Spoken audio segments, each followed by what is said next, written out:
I'm Shan, Senior Producer at ACS Heritage. Today we're joined by Rob Sherman, who is a writer, interpreter and teacher.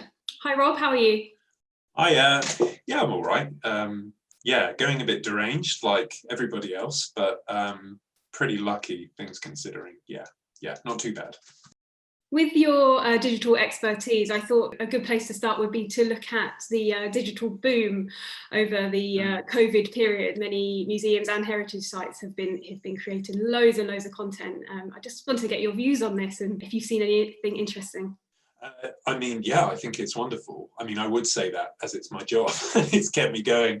It's kept me going over lockdown. But yeah, I think it's wonderful. I think it's accelerating something that's been going on for a while, especially amongst smaller heritage institutions.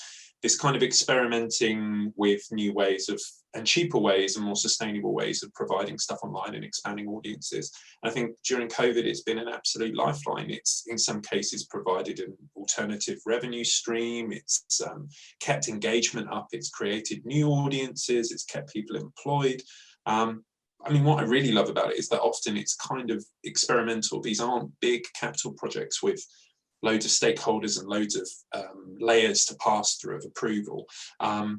They're often quite risky and, well, not risky, but sort of scrappy and experimental and actually quite low risk because the overheads are so low with a lot of these web technologies and online things and tools that people use. Can be a very cheap way to set things up and actually return hopefully stronger when things go back to something approaching normal.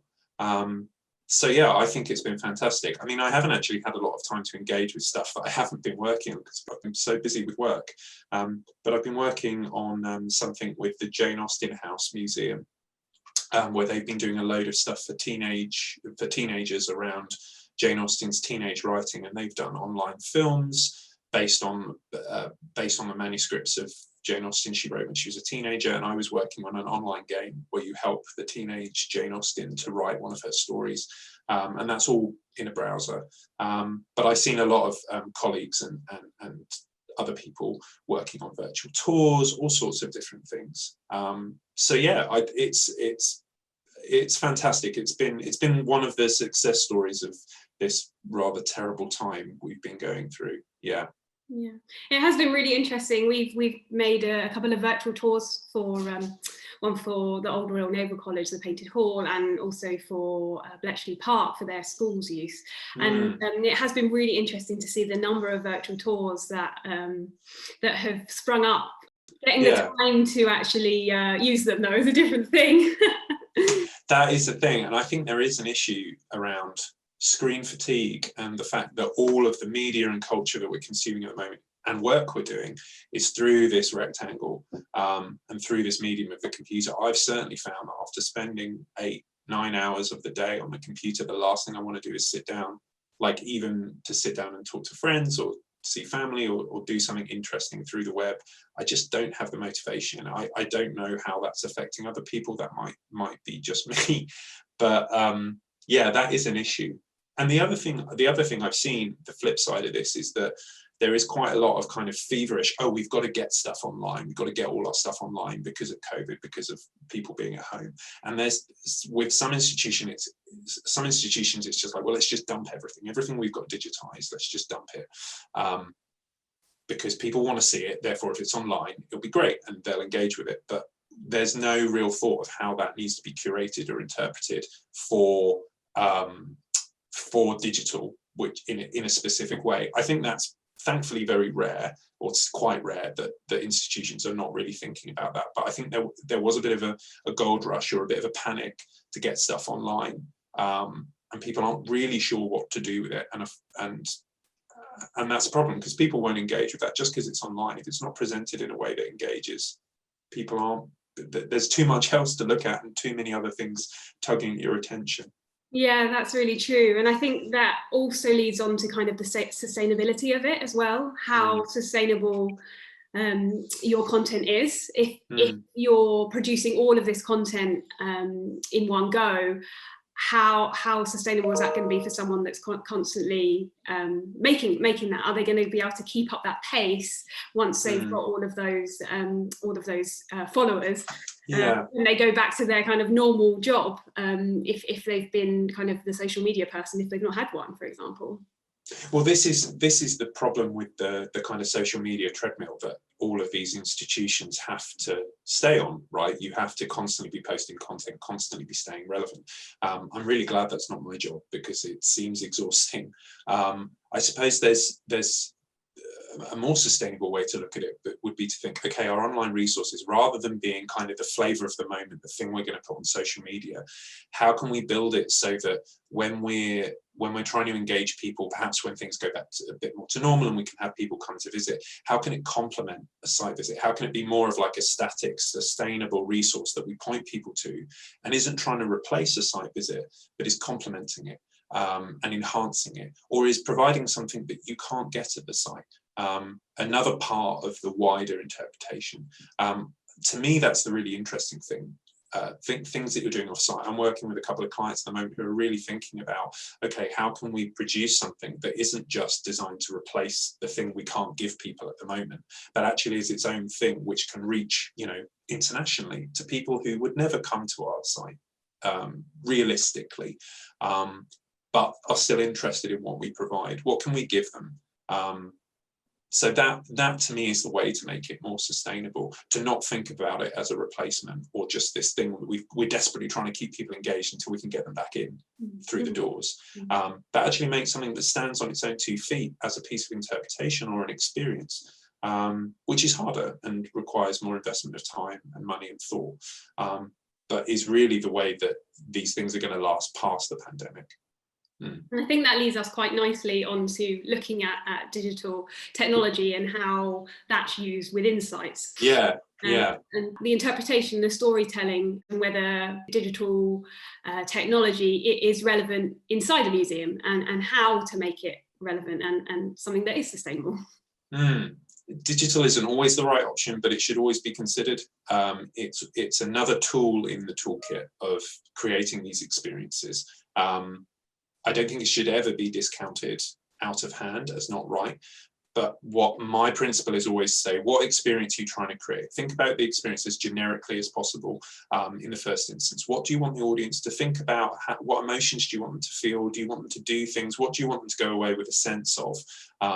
Quite generally, without referring to any specific way of doing that. And then look at your toolkit, think of all the things you can use, whether that's audio, whether that's an app, whether that's a website, whether that's a game, whether that's 3D design, exhibition design, and think about what elements of those you need to pull together to make that experience happen, rather than leading with a technology or an approach. I think if you go this way, I can't think of many institutions that wouldn't find a use for digital that would enhance what they do, because it's got a lot to offer, but it's no better or worse in general than any other tool. It has its strengths and it has its weaknesses as well. So it's really a case of knowing what digital technology could do and how it combines with the other tools you have, whether that's text or audio or video or spatial design, because it's always in combination with the other ones. And what I think something that is hopefully changing now is that digital is not being seen as this separate adjunct that just sits on the side of all the other interpretation, and they think, oh, well, we've got to tick that box, we've got to, it becomes tokenistic. It needs to be blended in, it needs to be a hybrid. I mean, you and I worked on the project with Bucks County Museum through ATS, where we did the pilot study, where it was app-based, but you were in an empty room, and the app was telling the story of that room, but it was almost all done through audio, but also prompting you to stand in certain places, to put your ear to the floor and various things. So while we were using digital in that space, the screen wasn't overtaking the experience. It was bringing this empty room to life with very subtle and nuanced touches of digital intervention. There was some screen stuff, but it was mostly about using your body in a space. So to me, I really enjoyed working on that, because I thought that was a great example of using digital sparingly to enhance what was already there and enhance the other tools that we were deciding to use. I mean, there's a problem here that persists of fetishizing technology, and I think that's probably become worse with the pandemic, because it's become this panacea to all our problems, right? We can just use digital technology to engage people, even though they can't come into the space. And that's tied a lot to funding bids. There's a lot, I've seen so many funding bids for technical innovation, when actually the needs of the institution might be more fundamental and a bit less exciting than that, right? I've talked to people who they've been told to go for a VR experience funding bid when really they just needed a better website. Their website wasn't very good and wasn't very engaging. And rather than spending all that money on a VR experience, which it was also an institution that I don't really know what a VR experience would be used for. Yeah, they just needed a better website. So not fetishizing technology or putting it ahead of anything else, but respecting it as another tool. It's on the same level as all the other tools as a possibility to use. I think digital technology has the ability to help enliven spaces, to allow people to participate in more complex ways, and to bring some of that complexity of the past to life in ways that perhaps other tools can't quite do. But there are also challenges to using it, which we don't really have time to go into here. So I suppose it's about literacy. And one thing I would love to see come out of this time is that more institutions and more staff at institutions become more literate in what digital technology can do. Not necessarily become programmers or technical people themselves, but try things out, see what the limitations are. But also what the possibilities are. And that will make it easier for me to work with clients, for all of us to work together, because everyone will know what they're working with and both treat it with caution and respect.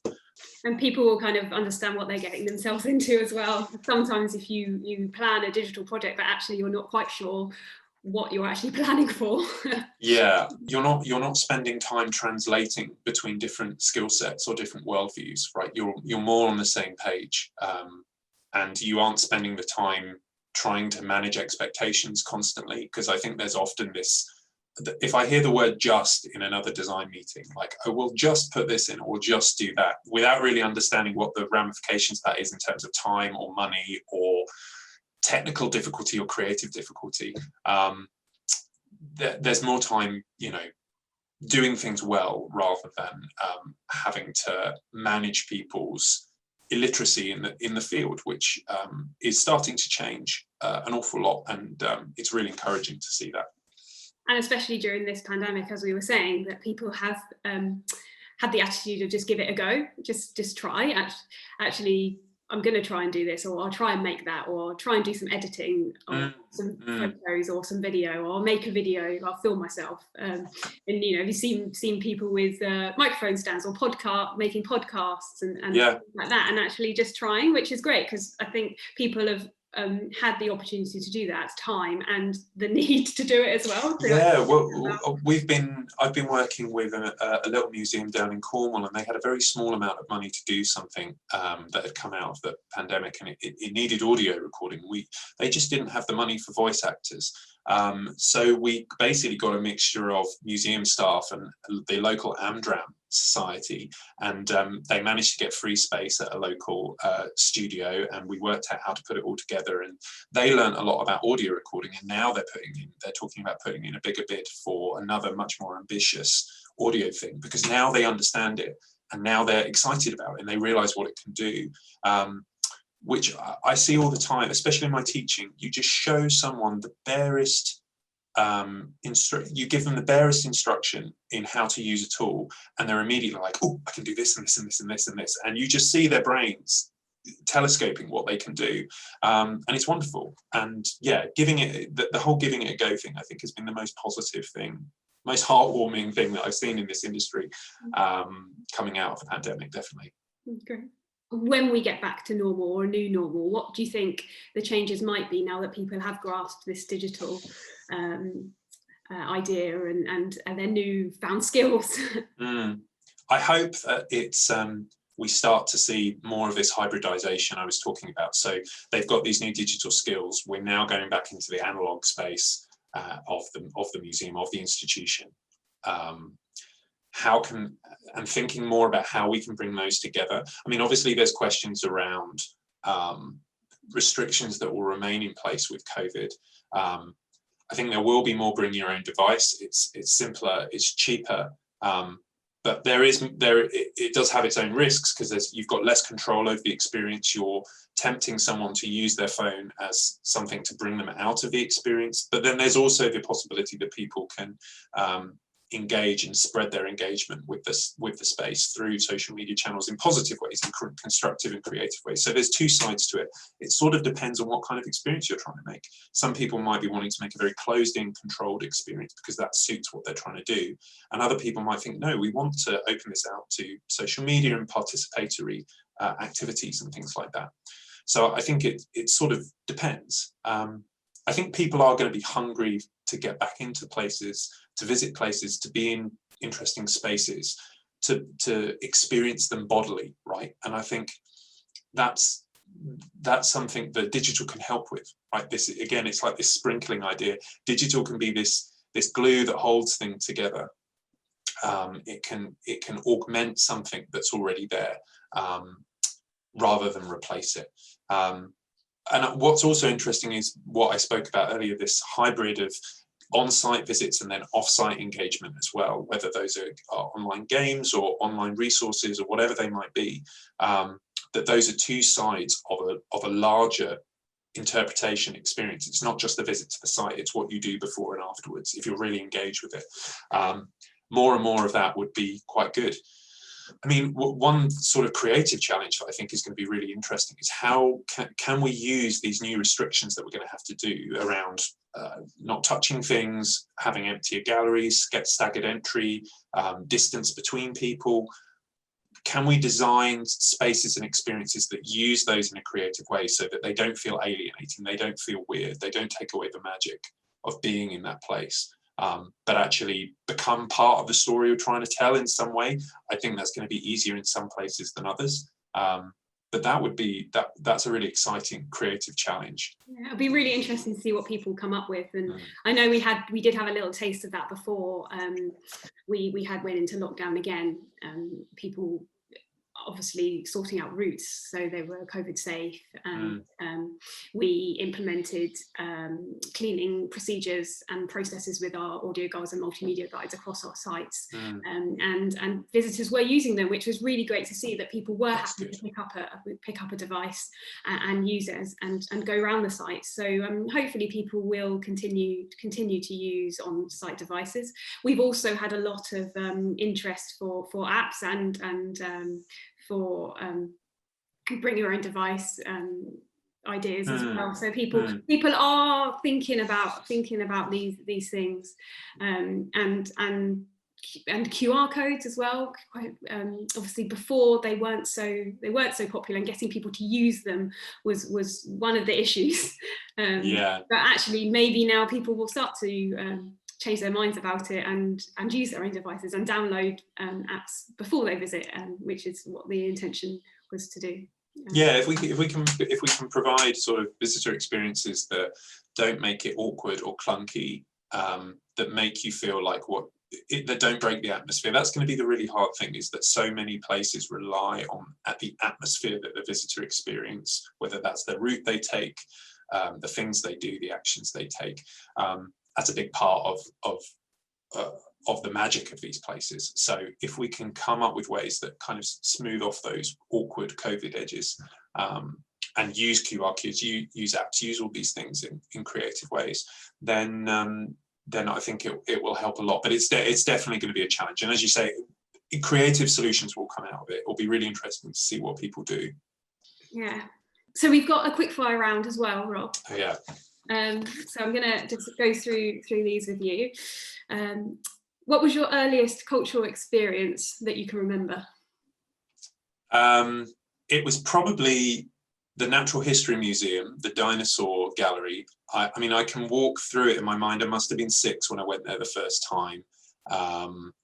And I can remember queuing for the T-Rex, where you go round the corner and it's revealed, the animatronic T-Rex is revealed. And it was pure theatre. It was just fantastic. I still think about that today when I'm designing spaces, is how the whole thing was orchestrated to kind of bring the majesty of this creature to life. It was like queuing, it was almost like a religious experience, right? You're shuffling forward to meet this god, and then you go off and you're this little boy looking up at it. And it's stayed with me ever since. I actually got to work with the people who worked on that originally, the design studio who worked on that originally in the 80s. And yeah, it was a pretty formative experience for me. What was the last exhibition you visited? Well, like most people, not many for a while. I mean, we've been trapped down in rural Devon, so we haven't been getting to many cultural centres recently. The last one I did was probably a site visit, which was for the English heritage site of Boscobel House in Shropshire, which is where King Charles hid in the oak tree during the Civil War. And I remember looking around the exhibitions there and then walking out to the oak tree, which is in a field near the house, and it was terrible weather. And it was the only people on site were me and two women who were visiting, and they were trudging out in the rain. And as we passed each other, they said to me, "Oh, the things we do for heritage." And I just thought that was fantastic. There's these people trudging out to have a look at the tree, even though the weather was terrible, just paying their respects to it. I like that quite a lot. I think there's a lot in that, the things we do for heritage. And what's your favourite city for a cultural visit? I loved Beijing when I got to go to Beijing a few years ago. That is pretty fantastic. I mean, pretty different cultures clashing there all the time, but that was fantastic. I can tell you my least favorite, which is Rome. We went to Rome, and I have to say I hated it. I mean, I loved the history behind it, but I think the problem was the year I went was the year that the selfie stick was invented. So you can just imagine what it was like, trooping around the Colosseum, nearly being decapitated by these sticks going everywhere. You're probably in the background of a lot of photos. Yeah, looking miffed and too hot, basically. Yeah. And what was the last thing you bought at a gift shop? Oh, the last thing I bought was probably at the Museum of Witchcraft and Magic, which is down in Cornwall. And they've got an amazing little gift shop, as you can probably imagine, for a witchcraft museum. And they have these amulets, or these magical symbols from some of the old spell books that they have in their collection, that they've woven in beautiful colours onto patches. And there was one, it was like an amulet for safe passage, for safe travels, and I stitched it onto my coat so that wherever I go, I'm kept safe. I think that's the last thing I bought from the museum. Yeah. Oh, that's nice. A nice little memento. Yeah, it is. Yeah, it keeps me safe, supposedly. That's great. Thank you, Rob, and thank you for your time today. Yeah, thanks for having me. We'll speak to you soon. Speak to you soon. Bye. Bye.